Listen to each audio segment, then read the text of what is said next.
The letter says, "Run away now." On the day of my wedding, filled with happiness, I received an anonymous congratulatory telegram. What does this mean? I was confused by the meaning of the message I had received.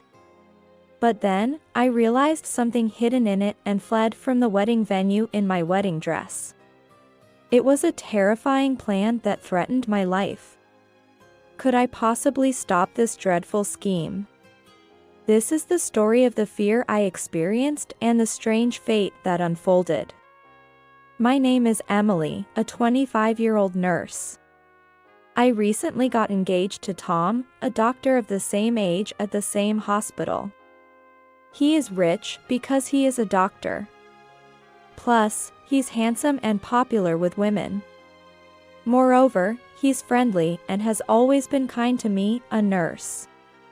Tom and I had a lot in common. And we hit it off when he found out we had the same blood type during a health check. Saying, "What a coincidence." I visited his family, who will become my in-laws, and found them all to be kind and wonderful people. And Tom's family, all lawyers or politicians, are quite well known and high income. I was so worried about whether someone like me could fit into this family. But I'm honestly happy that such a popular and kind person chose me. However, my immediate concern was his twin sister.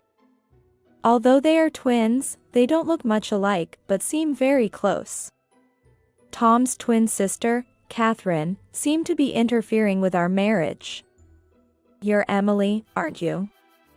Why are you getting close to Tom? For his money? I was confused when Catherine suddenly confronted me when we were alone for the first time. No, that's not it. We just started dating after finding out we had the same blood type during a blood test and hit it off. I'm not interested in how you two met. Wait, could it be that Tom is? Catherine. Catherine, lost in thought, suddenly glared at me with a frightening expression. Just stop planning to marry Tom. Anyone but you. Being so bluntly rejected by my fiancé's sister would shock anyone. I, who wanted to get along with her, was completely disheartened. However, on the way home, when I discussed this with Tom, who was driving me home, he said with a troubled smile, "I'll talk to her. Don't worry about her too much. My sister has been frail and has a bad heart. As her brother, I've indulged her too much. So she's grown up a bit spoiled." I see. Don't mind Catherine's harassment.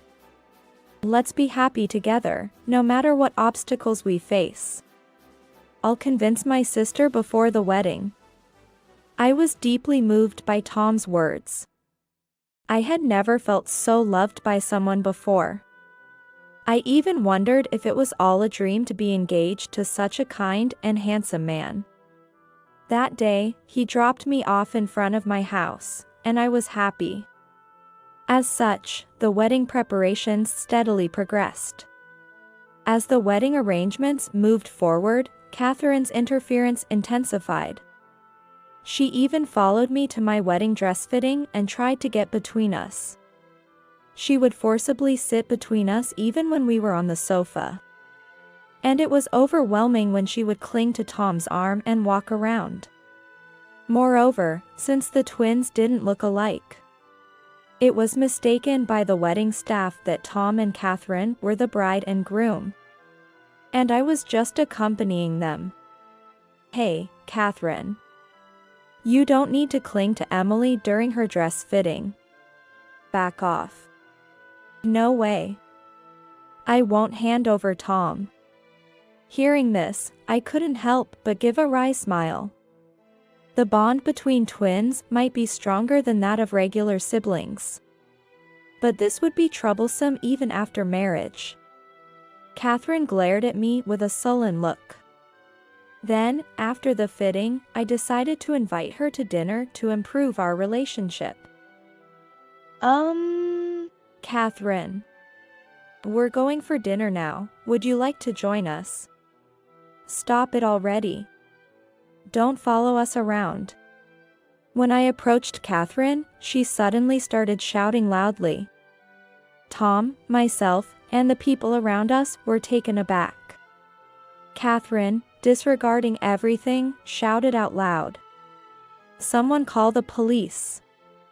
This woman keeps stalking our couple, she's weird. Hey, what are you doing all of a sudden? Tom, let's run away quickly. Help. This strange woman is following us. What? The area near the station was crowded, and people were looking at us, whispering, and even pointing their smartphones at us. Soon, a police officer arrived and was about to take me away, but Tom hurriedly stopped him. I'm sorry. It's just a prank by my sister. Hey, Catherine. What are you doing? Watch your attitude. I don't know anything. Despite Tom warned Catherine, she pretended she had done nothing wrong. I was astonished at her behavior. It's hard to believe she's 25 and still acts so childishly. Catherine. It's okay, with me. But please stop troubling Tom. When I said that, Catherine strangely looked at me with hurt, wistful eyes. Why? Why does she look so sad? I was filled with questions. But Catherine didn't give me any time to ponder. I'd rather not have dinner with you. If you don't want any more trouble, stay away from Tom. She said this and ran off. Catherine. She's really troublesome. Sorry, can you go ahead? I'm worried about Catherine, so I'll put her in a taxi and send her home. It would be bad if she has a heart attack. I walked to the restaurant alone, head down, deep in thought. I couldn't understand why Catherine disliked me so much.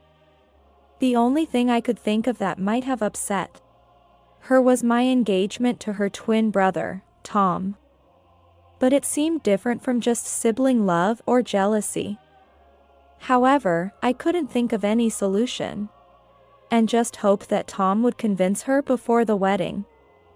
I decided to try not to mind his sister's mean behavior, as my fiancé had advised. And so, the wedding day arrived. In the waiting room of the wedding venue, I was enveloped in happiness, receiving telegrams from loved ones. Telegrams from friends and bosses who truly celebrated our marriage. But one telegram made me freeze in shock. It was anonymous, with just one message: run away now. What is this? Looking closely, I noticed something else written there. Could it be?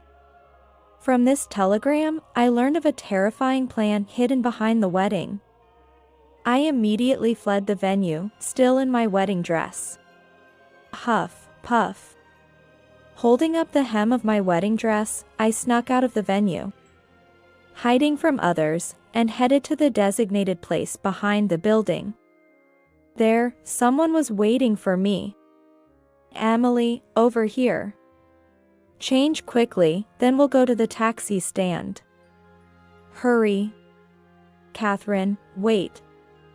Was that telegram really from you? In the corner of the mysterious telegram was a phone number. Curious about the message, I took a chance and called from my cell phone, and it was Catherine.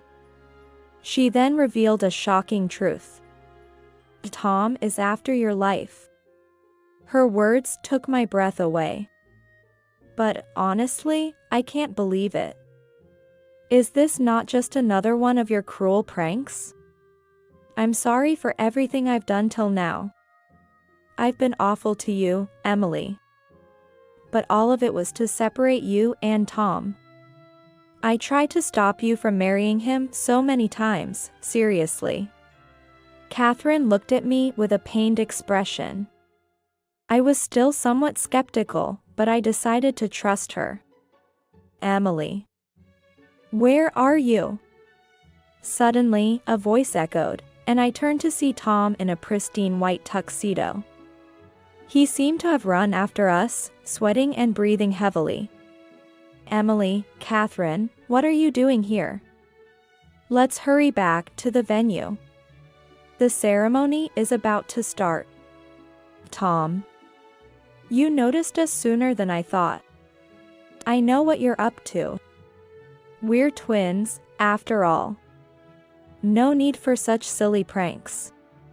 Tom held the very telegram Catherine had sent in his hand. Sorry, Emily. My sister is causing pointless trouble again. Don't worry about her, okay? Let's go back. I brushed away the hand Tom extended to me. I'm sorry, Tom. I can't believe that Catherine is lying. Besides, she told me the true purpose of this marriage. There was a momentary flicker of surprise in his eyes at my rejection. But he quickly composed himself and even managed a smile. You make it sound like I'm plotting something. It's shocking to be doubted by my fiancé. Tom, do you remember how we met? We bonded over having the same blood type, right? In reality, my blood type is 1 in a million, so rare that I'm often requested to donate by blood centers. If Tom has the same blood type as me, it means Catherine, being his twin, also shares it. The terrifying plan he had in mind was to target my life. Tom, you wanted to transplant my heart into Catherine, didn't you? In the US, heart transplants are scarce due to a lack of donors. And finding a match with our rare blood type is almost impossible. And then I appeared, right? Catherine told you all that? She talks too much. Tom's voice became cold and hard as he heard my deduction. Yes, that's right. When I learned about your blood type at the hospital, I thought it was fate. I thought I could save my sister. Catherine. Didn't you care about my will at all? You hid this all while dating and even proposing to me. Being family would raise the priority for the transplant. Would you have willingly given your heart if I had been upfront? Of course not. I need your heart for my only sister. Give it to me. Tom, with bloodshot eyes, shouted and advanced towards me, but Catherine stepped in front of me. Emily, there's a police station ahead. I'll buy you some time, run. Why do you always interfere, Catherine? After all the trouble of finding a compatible heart. Tom struggled to free himself from Catherine's embrace, seemingly careful not to trigger a heart attack in his sister. This is all for you. Then why don't you donate your own heart, Tom? We have the same blood type. Don't state the obvious. If I donate my heart, I'll die. But I don't want a future where I live at the expense of someone else's life. As I heard Catherine's cry behind me, I ran frantically to the police station. Please help me. The police officers were surprised to see a bride in a wedding dress rush into the station. Then Tom, having shaken off Catherine, burst in, grabbed my arm, and tried to drag me out. Sorry. My fiancé is playing a prank. That trick won't work this time. I quickly took out my smartphone and played a recording I had secretly made earlier at full volume. I need your heart for my only sister. Give it to me. Tom's recorded voice echoed in the police station lobby. His face paled as the officers started murmuring and changing their expressions. You're a doctor, right? You should have known the proper procedures to follow. I became a doctor to find a donor for Catherine.